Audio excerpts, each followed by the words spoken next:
আমার ছেলে যদি আমার বসে থাকতো তাহলে তাহলে এই বাইরের লোক এসে আমার সংসারে নাক গলাতে পারতো না। ঝগড়া বিবাদ আমিও করতে চাই না বাবা, কিন্তু ওরা যদি পায়ে পা দিয়ে ঝগড়া করতে আসে তাহলে ওদেরকে আমি কিছুতেই ছেড়ে দেব না। এতদিন অনেক অভদ্র উত্তদের সহ্য করেছি, কিন্তু আর দেখো বৌদি, কাল রাতে ছেলেটাকে চোরের মতো এখানে নিয়ে এসেছো। আমি বাড়িতে থাকলে মজাটা তোমাকে টের পাইয়ে দিতাম। বৌদি দেব এদিকে আয়। না আমি যাব না। এখনো চলে আয় বলছি। না আমি দিদার কাছে থাকবো। দেব আজকের দিনটা না হয় আমার কাছে থেকে যাক বৌমা। আপনি চুপ করুন। আমি বলে দিচ্ছিলাম আমার কোনো কাজ যেমন আপনি না করে আসবেন না। দেব মুখের কথা হবে না দিদি, ধরে নিয়ে গিয়ে না কত দিয়ে দে, দেখবে সুরা হয়ে গেছে। কথাই বলে মারে নাও মধুসূদন। মেরে ছেলে বলে মানুষ করা যায় না হিমাদ্রি। ওর অবচেতন মনে মায়ের উপর জমা হয়ে আছে পুঞ্জীভূত অভিমান।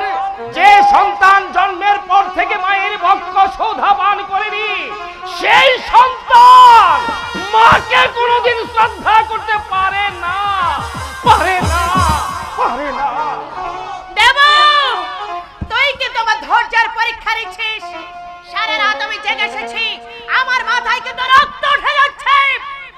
এখনো বলছি হিমুর সঙ্গে চলে আয়। বৌমা তুমি যাও বৌমা, আমরা ওকে বুঝিয়ে সুঝিয়ে নিয়ে আসছি। 10টা নয় 5টা নয়, একমাত্র শিবরাত্রির সলতে। আমার কথাটা কানে গেল তোর? হিমুর সঙ্গে চলে আয় বলছি। যাও দাদু ভাই, মায়ের অবাধ্য হতে নেই। গরমের ছুটিতে এসে আমার কাছে না হয় 2-4 দিন থেকে যেও।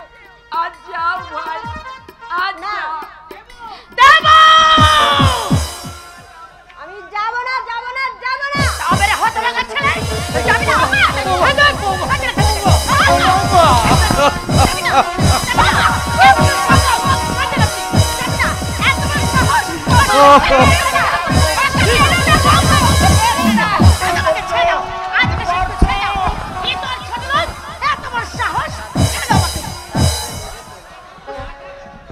মাথা গরম করো না।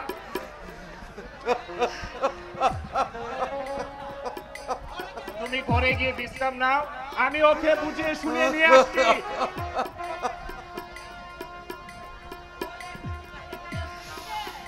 ওই এক শক্তি ছেলে তেজ দেখেছে, এত মার খেলো তবু এক ফোঁটা জল নেই চোখে। বড় হলে একখানা মাল যা হবে না, দেখতে হবে না। বেঁচে থাকো বাবা, বেঁচে থাকো। 20 শতাব্দীর মুখ উজ্জ্বল করতে পারবে, উজ্জ্বল করতে পারবে। তোমার মা বাবার ভয়ের জন্যই ওর এতখানি অধঃপতন হয়েছে। এদেরকে তুমি নিষেধ করে দাও।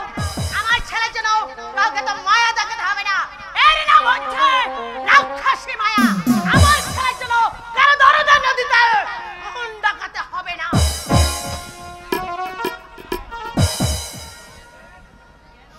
কেন কেন ওর অবাধ্য হচ্ছিস বলতো? আয় আমার সঙ্গে আয়। যাব। কিন্তু দিদাকে মা ধাক্কা মারলো কেন? দাদুকে ফেলে ঠেলে দিল কেন? এর বিচার কিন্তু তোমাকে করতেই হবে বাবা। তোমার মা বাবাকে যারা শ্রদ্ধা করে না, আমি তাদের শ্রদ্ধা করব কেন? তুমি দামি পোশাক পরেছো, মা দামি শাড়ি পরেছে, দাদু দিদার পরনে দামি কাপড় নেই কেন? মা যদি গুরুজনদের অশ্রদ্ধা করে, আগে কোন মুখে শ্রদ্ধা করতে বলে? নিজেরা অসভ্যের মতো কাজ করবে আর আমাকে বলবে সভ্য হও। শুনবো না, ওদের কোনো কথাই আমি শুনবো না।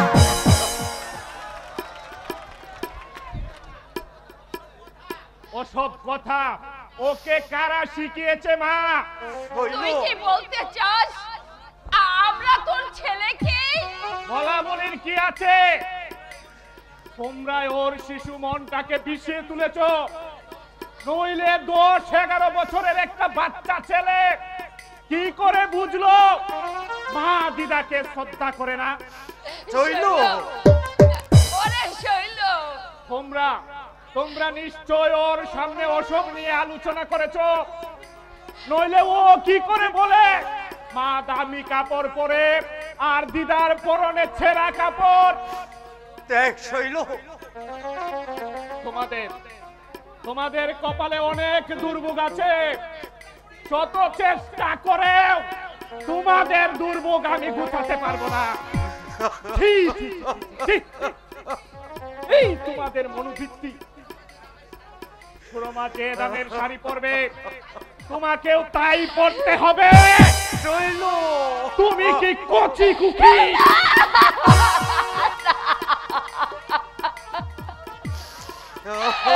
তুই বিশ্বাস কর বাবা, তুই বিশ্বাস কর। আমি ঘাসে মুখ দিয়ে চলি না, গায়ের জ্বালা আমি বুঝি। নরেনকে যদি আমার ফার্মে একটা মোটা মাইনের চাকরি দিতে পারতাম, দেবুর খানে, তাহলে তোমরা বিষ ঢেলে দিতে না। নরেন, ওরে না, ওরে না, রে খোকা, না, না। নরেন না, শৈল। কিন্তু যতই তোমরা আমার ছেলের খানে বিষ ঢালো, নরেনের চাকরি আমার ফ্যাক্টরিতে হবে না। আমি রাস্তা থেকে লোক ধরে এনে আমার ফ্যাক্টরিতে কাজ দেব, তবু ওই কোলাঙ্গারটাকে নয়। শৈল! কোলাঙ্গারটাকে। ওরে শৈল, তুই শুধু শুধু আমাদের দোষারোপ করে গেলি, ভগবান সাক্ষী।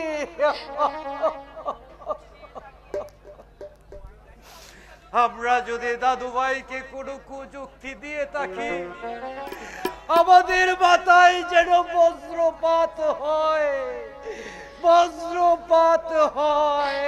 কাকে বলবো, কাকে বোঝাবো আমার মনের ব্যথা?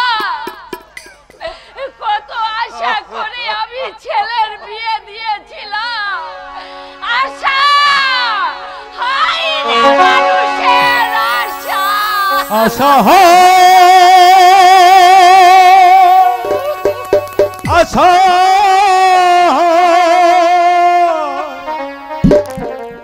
আশা আশা কুকিনি মায়াময়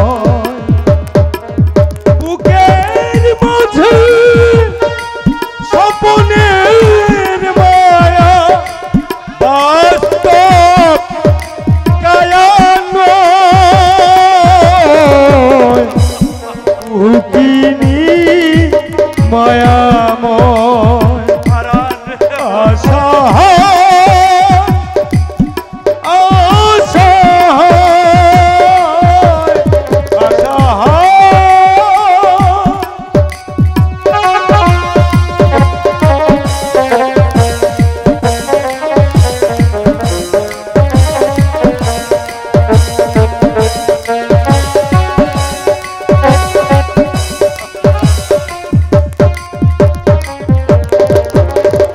ভাবি মনে মনে হলো রাজ রাজেশ্বর নিয়তি কাঁপিছে উঠে ঘুর নিধর ভাবি মনে মনে হলো রাজ রাজেশ্বর নিয়তি কাঁপিছে উঠে ঘুর নিধর স্বপ্ন টুটিল আশা মিটিল স্বপ্ন টুটিল আশা পুরিল সকলি ছলনা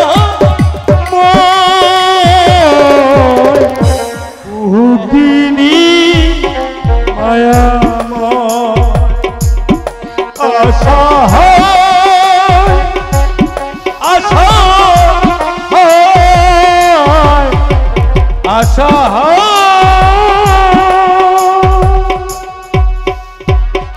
তুমি ঠিকই বলেছ হারান, আশা আশা শুধু মায়া মরিচিকা।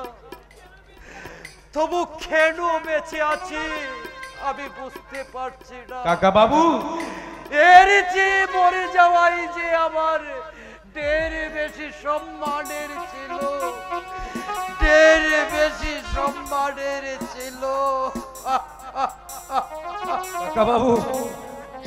হারান কাকিমা, মানুষের সব আশাই কি পূর্ণ হয় মা? সব বাসনাই কি সার্থক হয়? ছেলে মেয়ের আনন্দই তো মা বাবার আনন্দ। ত্যাগের মধ্যে রয়েছে মহত্বের মহান প্রকাশ। জানি, সে কথা আমিও জানি রে হারান। ওরে সে কথা যে আমিও জানি। কাকিমা, কিন্তু আমার মনটাকে তো আমি প্রবোধ দিতে পারছি না রে হারান। একটা সন্তানকে এই পৃথিবীতে আনতে একটা মাকে কত অসহ্য নরক যন্ত্রণা ভোগ করতে হয় একমাত্র মা ছাড়া আর কেউ তা বুঝতে পারবে না রে হারান, কেউ তা বুঝতে পারবে না। কাকিমা, সেই সন্তান যদি প্রাণে ব্যথা দিয়ে কথা বলে, সেই দুঃখ রাখবার জায়গা এই পৃথিবীতে কোথাও নেই রে হারান। এই পৃথিবীতে কোথাও নেই, কোথাও নেই, কোথাও নেই। সম্পূর্ণ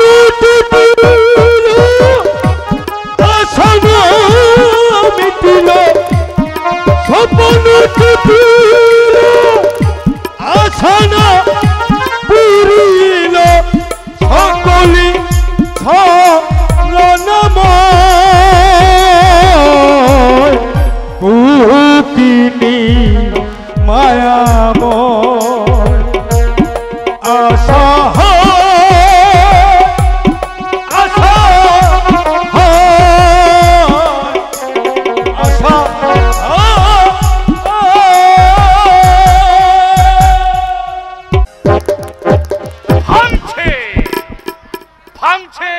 শুধু ভাঙছে, চারদিকে চলেছে অবিরাম ভাঙার খেলা।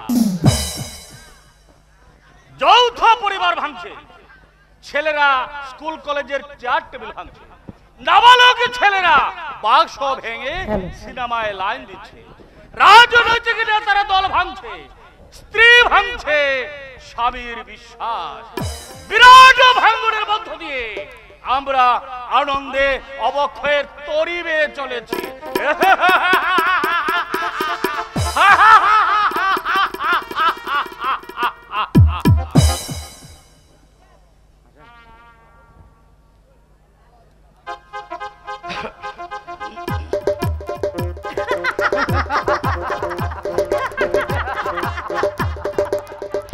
You are a naughty boy. সত্যি বলছি না, সিঁদুর মুছে ফেলে এখনো তোমাকে বিয়ে দেওয়া যায়? যাই বুঝি,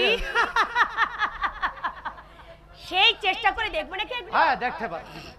তবে আমি বাজি ধরে বলতে পারি, পাত্রপক্ষ যদি বুঝতে পারে 12-13 বছরের ছেলে আছে তোমার, আমার নামে তুমি কুকুর বসে, এখনো lovely figure, you are very beautiful lady. লোভ লাগছে তাই না? দাঁড়াও দাঁড়াও, তোর বন্ধুকে আজ আমি সব কিছু বলে দেবো। আই এম নট অ্যাফ্রেড, আমি ভয় করি না। শৈলেনও জানে তোমার প্রতি কিঞ্চিত দুর্বলতা আমার। জানির বুঝি? Yes, my darling. রমা, তোমার হাসি, তোমার কথা, তোমার এই মন ভোলানো সৌন্দর্য,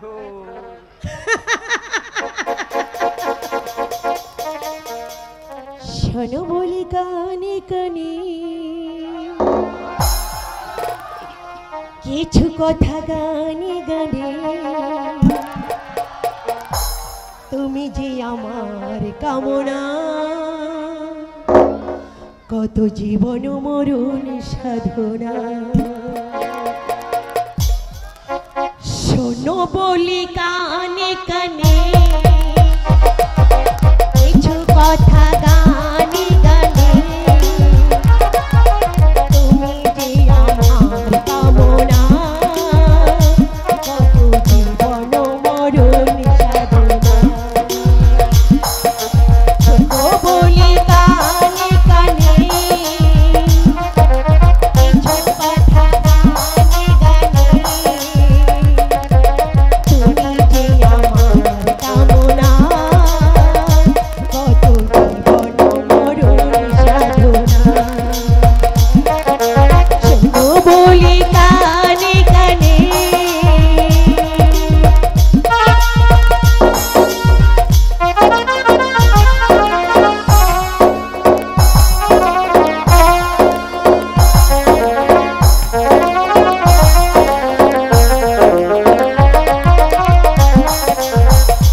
মানুষ। বাহ, বলিহারি।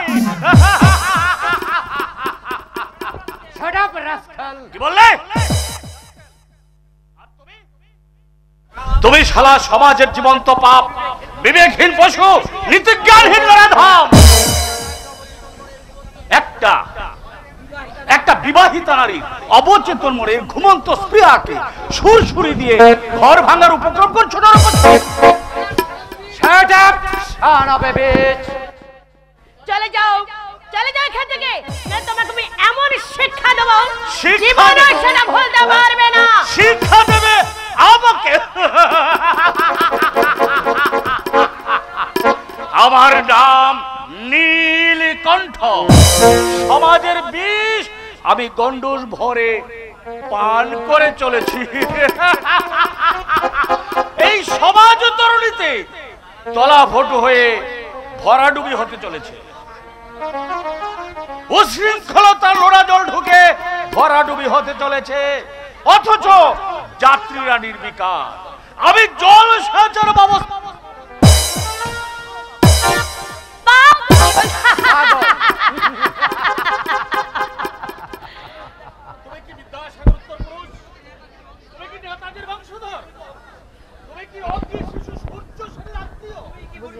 তুমি কি বুড়ি বালামের তীরে ব্রিটিশ সিংহের বিরুদ্ধে দাবানল হয়ে জ্বলে উঠেছিলে? আরে পাগল, জানিস না তুই? না, তোমরা তাদের কেউ নও। ডেন্ট পাইপ প্যান্ট পরে ঠ্যাং ফাঁক করে হাহা করে হাসছো পশু। শুনেছো তুমি ব্যগ্র শিশু ক্ষুদিরামের নাম? জানো তুমি বিনয় বাদল দীনেশের কথা? জানো তুমি কে ছিলেন সূর্য সেন? সব তো অবাক লাগে, তোমরাই তাদের উত্তর পুরুষ। তুমি কিন্তু শালীনতার সীমা ছাড়িয়ে যাচ্ছ। তুমি কি মা? অর্ধাঙ্গে নাম মাত্র বসন, কাপড় নেমে এসেছে নাভির নিচে। তুমি নাকি সন্তানের জননী? আচ্ছা মা, জননী শব্দের অর্থ জানো? What is the meaning of জননী? আমি তোমাকে সাবধান করে দিচ্ছি। আচ্ছা মা, বিদ্যাসাগরের মতো বিরাট ব্যক্তির যিনি মা ছিলেন, তিনি কি তোমার মতো নাভির নিচে কাপড় পরতেন? দেখ ছোট লোক, বাংলার বাঘ আশুতোষের গর্ভধারিণীর কি অর্ধাঙ্গে বসন ছিল না? নেতাজি সুভাষচন্দ্রের জননী কি তোমার মতো নিরজ্জ বেহায়া ছিলেন? শালীনদু, এই ছোট লোকটাকে গায়ে হাত দিতে হবে না, গায়ে হাত দিতে হবে না, গায়ে হাত দিতে হবে না। আমি চলেই যাচ্ছি। বাট আবার বেলায় তোমাকে একটা কথা বলে যাই মা, তুমি দেবানন্দের মা হতে পারবে, কিন্তু বিবেকানন্দের জননী হতে পারবে না। তুমি হেমামালিনী হতে পারবে, কিন্তু শিবের বউ হৈমাবতী হতে পারবে না। হৈমাবতী হতে পারবে না, হৈমাবতী হতে পারবে না।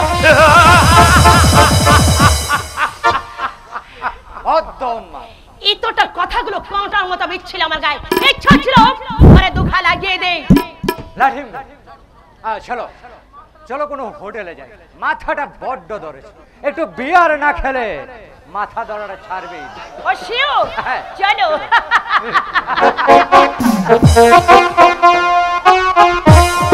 চাকরিটাও নেই তাহলে? থাকবে কি করে? মালিকের সঙ্গে তাল মিলিয়ে চলতে না পারলে চাকরি থাকে আজকাল? বউ আদর্শের গানিতে পাক কাটছে দাদা, অথচ এটা বুঝে না যে আদর্শের নৌকা পটু হয়ে যে কোনো মুহূর্তে বড়ডুবি হতে পারে। তুমি অনন্তকে বলো একবার দাদার সঙ্গে দেখা করতে। দাদার ফার্মে বাইরের কত লোক চাকরি করছে, আর ভগ্নিপতির একটা ব্যবস্থা করে দেবে না? একটা কথা বলবো নুরদা, রাগ করবে না বলো? না না বলো। শৈলেন্দ্রা কিন্তু 4 বছর আগের শৈলেন্দ্রা নেই। আমল পরিবর্তন হয়েছে তার, শুধু পোশাক আশাকে নয়, তার মানসিক পরিবর্তন হয়েছে। হয়তো তাই, কিন্তু কাল আমার সঙ্গে বাজারে দেখা হয়েছিল, আমি কথা বলার চেষ্টা করেছিলাম, উনি আমাকে আমলে নিলেন না। ফিরে আসছি, খানে গেল একটি কথা। কি কথা? ওর সঙ্গে ভদ্রলোক জিজ্ঞেস করলেন ছেলেটি কে? শৈলেন্দ্র বললেন ঠিক চিনি না, চাকরির জন্য এসেছিল বোধহয়। কথাটা শুনে এত দুঃখ হলো আমার, পল্টু, মানুষ যেভাবে পরিবর্তন হতে পারে তা আমার জানা ছিল না। আজ দুদিন ঘরে হাড়ি চড়েনি, বৌদিও বসে বসে চোখের জল ফেলছে, দাদা পাক চাকরির জন্য পাগলের মতো ঘুরছে, আমার লেখাপড়া বন্ধ, কি যে হবে। ছি পল্টু ছি, দুদিন তোমরা উপবাসী, একথা আমাকে আগে বলনি কেন? এসো এসো আমার সঙ্গে। তুমি কি করবে নুরুদা? তুমিও তো আমার মতো বেকার। ওরে বোকা, বেকার হলেও মাসে 30 টাকা করে পাচ্ছি টিউশনি করে, খাওয়া পড়াটা দাদার ঘাড় ভেঙেই চলছে। অবশ্য বাবাকে মাসে মাসে 10 টাকা করে দিচ্ছি, 10 টাকা দিচ্ছি বাবার হাত খরচ, আর বাকি ভাবতে সত্যি অবাক লাগে নুরুদা, তুমি শৈলেন্দার সুহদর ভাই, একজন সময়ের চিনি ভেঙ্গে সৌভাগ্যের স্বর্ণ শিখরে পৌঁছে গেছেন, অর্থের অহংকার তার চলার বলার ভঙ্গিতে, আর তুমি ওরে পাগল, হাতের 5টা আঙ্গুল কি সমান হয়? তাছাড়া আমারও যদি অর্থ থাকতো তাহলে আমিও দাদার মতোই হয়ে যেতাম। না, তা যেতে না। আমি হলফ করে বলতে পারি, অর্থ থাকলেও তোমার মানসিক পরিবর্তন হতো না। যেতে দাও ওদের কথা। চলো বাজারটা করে বাড়ি চলে যাবে, ভেঙে না পড়ে চেষ্টা করে যাও, উপায় একটা মিলবেই। চলো চলো। অনুগ্রহ করে আমাকে একটা ব্যবস্থা করে দেন দাদা, নইলে উপোস করে মরে যেতে হবে। আমি আপনাকে বিরক্ত করতে আসতাম না। চন্দ্রিমা বলল, দেখো অনন্ত, একবার নয়, দুবার নয়, তিনবার আমি তোমাকে চাকরির ব্যবস্থা করে দিয়েছি। 1 বছরের বেশি কোথাও তুমি টিকতে পারলে না। ওরা আমাকে ইলিগেল কাজ করতে বলেছে। চুপ করো খোদা। যাদের পেটে ভাত নেই, পরনে নেই কাপড়, নেই মাথা গুজবার রাস্তাটা, তাদের আবার লিগেলের প্রশ্ন। তোমার দারিদ্রতা আমি কেন, স্বয়ং ভগবানও গুছাতে পারবে না।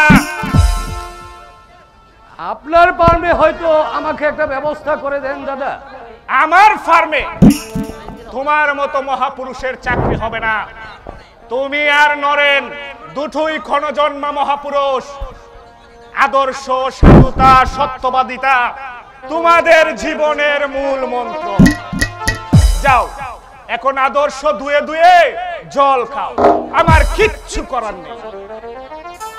আজ 2 দিন ধরে আমরা উপবাসী, দয়া করে আমাকে গোটা 20 টাকা দেন দাদা। তোমার কাছে বোন বিয়ে দিয়ে আমি চোর দায়ে ধরা পড়িনি। যে অপদার্থ বিয়ে করে বউয়ের ভরণ পোষণ করতে পারে না, তার গলায় দড়ি দিয়ে মরা উচিত। 20 টাকা কেন, তোমাকে আমি 20টা পয়সাও দেব না। বসবে ঘি আমি অনেক ঢেলেছি, আর ঢালতে প্রস্তুত নই। আপনি আমার আত্মীয়। না, তোমার মতো অপদার্থকে আমি আত্মীয় বলে স্বীকার করি। চন্দ্রার জীবনটাকে তুমি বিষিয়ে তুলেছ। বরণ পোষণ যদি নাই দিতে পারবে তাহলে বিয়ে করেছিলে কোন দুঃখে? যাও গলায় দড়ি দাও। আপনি আপনি আপনি ঠিকই বলেছেন দাদা, আপনি ঠিকই বলেছেন। আমার মতো অত বাগান বেঁচে থাকার কোনো অধিকার নেই। এই সমাজের সঙ্গে যখন আমি নিজেকে তাল মিলিয়ে চলতে পারলাম না, তখন আমার মরাই উচিত দাদা, মরাই উচিত। মরবার জন্য মনের জোর টাকা যায়, সেই স্ট্যামিনা টুকু তোমার নেই। সাধু সত্যবাদিতা যুগ 18 হয় দাদা। এটা হলো সততার যুগ, প্রবঞ্চনার যুগ, জালে বেজালের যুগ। সতে পথে থাকলে 12-14 বছরে আপনিও লক্ষপতি হতে পারতেন না দাদা। এই কুৎসিত নোংরা পৃথিবীতে আমিও বাঁচতে চাই না দাদা। আমি অনন্ত, এই দুর্বিষহ জীবন যন্ত্রণা থেকে চলন্ত গাড়ির তোলায় শেষ করে দেব আমার জীবন। এই পতিতা দরিদ্রই তোমার সন্তানদের সঙ্গে আমি আপোষ করে চলতে পারলাম না। বিদায় বিদায় নিষ্ঠুর পৃথিবী, বিদায়। অনন্ত অনন্ত কি করলি অনন্ত, কি করলি হতভাগা? এই চলন্ত গাড়ির নিচে অনন্ত অনন্ত এই যে বলে মা তার করে ঠিক নেই, এত সহজে মরে ওরা, একটা পা কেটে বাদ দিতে হয়েছে। আমি তো ভেবেছিলাম দুটো পাই বোধ হয় গেল। শৈলেনের বোনকে দেখলাম, হ্যাঁ দাদার কাছে সাহায্যের জন্য এসেছে। এক 4 মাস ওদের পিছনে কম করে হলো 2 লাখ টাকার বেশি খরচ হয়ে গেছে। আবার যদি টাকা পয়সা কিছু দেয় না মা, একচট হয়ে যাবে ওর সঙ্গে আমার। তোরাই বা কোথেকে দিবি বাচ্চা?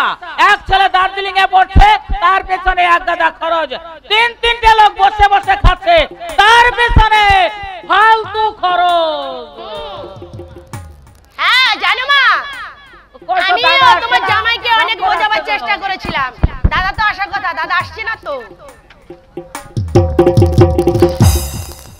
আমি তোমাদের অনুরোধ করছি মা, এই সংসারের মধ্যে তুমি মাথা গলিও না। সাহায্য করুক আর না করুক সে বুঝবে শৈলে। তুই থাম বাবু থাম, আমার মেয়ে জামাইয়ের ভালো মন্দ আমি বুঝবো না? কথাই বলে নিষ্কম্বা শ্বশুরের বচন মিঠে, বসে বসে কাঞ্চি তল পিঠে। কিরানিগিরি করে যা পেয়েছিল মেয়ের বিয়ে দিয়েছি। তুমি বাজে বাজে কথা বলো মা। তোমার মেয়ের জন্য তোমাদের প্রাণে যতটুকু মায়া মমতা, ওদের মেয়ের জন্য ততটুকু প্রাণে মমতা। তাছাড়া অনন্ত এই দুর্ভোগের জন্য দায়িত্ব শৈলে। কি বলছো তুমি দাদা? তোমার ভগ্নিপতি? হ্যাঁ হ্যাঁ অনন্ত। অনন্ত যেদিন গাড়ির সামনে আত্মহত্যা করতে গিয়েছিল, শৈলেন তাকে উত্তেজিত করেছিল। কোন একে দুর্বল মুহূর্তে শৈলেন এই কথা বলেছে আমাকে। কিন্তু গরিব আত্মীয় স্বজনদের সাহায্য করা উচিত। হঠাৎ ধন সম্পত্তি প্রাপ্তিতে শৈলেনের মতিগতি বদলে যেতে পারে, কিন্তু তুই তো আত্মসম্পত্তির নতুন দেখছিস না রোমা। অর্থ সম্পদ নতুন দেখছে না বলে টাকা পয়সা কি খোলাম কুচির মতো উড়িয়ে দেবে? ওর শ্বশুর শাশুড়ি বসে বসে খাচ্ছে খাক, কিন্তু ওর দেবরটা যে ষাঁড়ের গতন নিয়ে ঘুরে বেড়াচ্ছে, ওটাকে কে বসিয়ে বসে খাওয়াবে? বাঙালি যৌথ পরিবারে ঠাই রয়েছে মা, একজন রোজগার করে 10 জন খায়। আর এদের সংসারের মধ্যে তুমি আর কথা বলতে আসো না।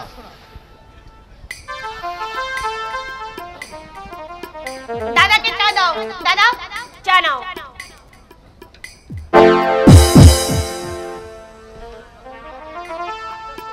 আচ্ছা সুরমা, তোদের এই নতুন চিঠিকে কবে রাখলি?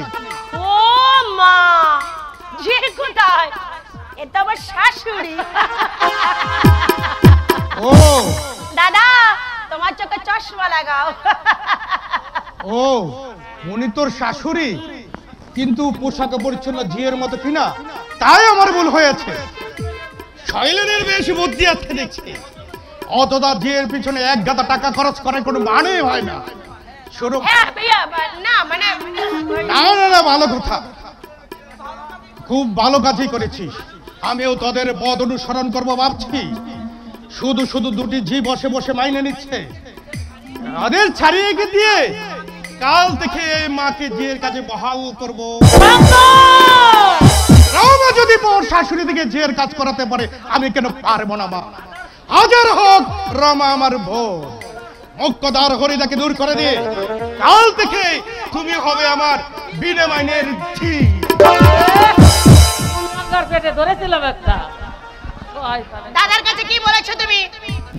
আমি কিছু বলিনি। নিশ্চয়ই বলেছো, নলে তোমাদের দাদার এত দরদ উঠল না কেন? আমি তোমাকে জিজ্ঞাসা করে ঝিকে ছাড়িয়ে দিনি, তখন তো খুব বলেছিল 30 বছর ধরে আমি সংসারে ঘাড়ি টেনে আসছি। হ্যাঁ বলেছি। তোমার কপালে না, তোমার কপালে অনেক দুর্ভোগ আছে। আমার মতো মেয়ে বলে এখনো তোমাদেরকে বসে বসে গেলাচ্ছে। অন্য কেউ হলে ঘর ধরে বাড়ি থেকে দূর করে দিত।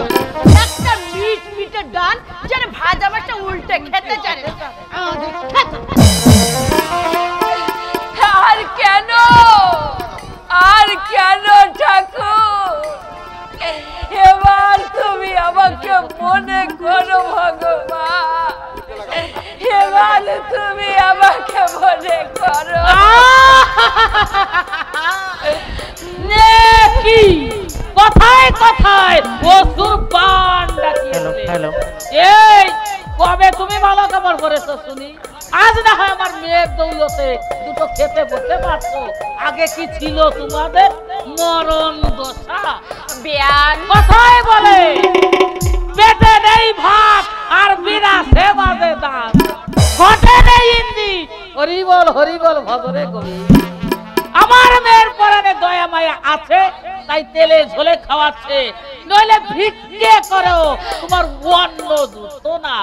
মরণ দশা ঢং দেখে পাপিতে আসছে না। শয়তান হে ঈশ্বর, এবার তুমি আমাকে মনে করো ঠাকুর, এবার তুমি আমাকে তুলে দাও। ছেলে বিয়ে দিয়ে আমি সুখ চেয়েছিলাম, সুখ একেবারে তেলে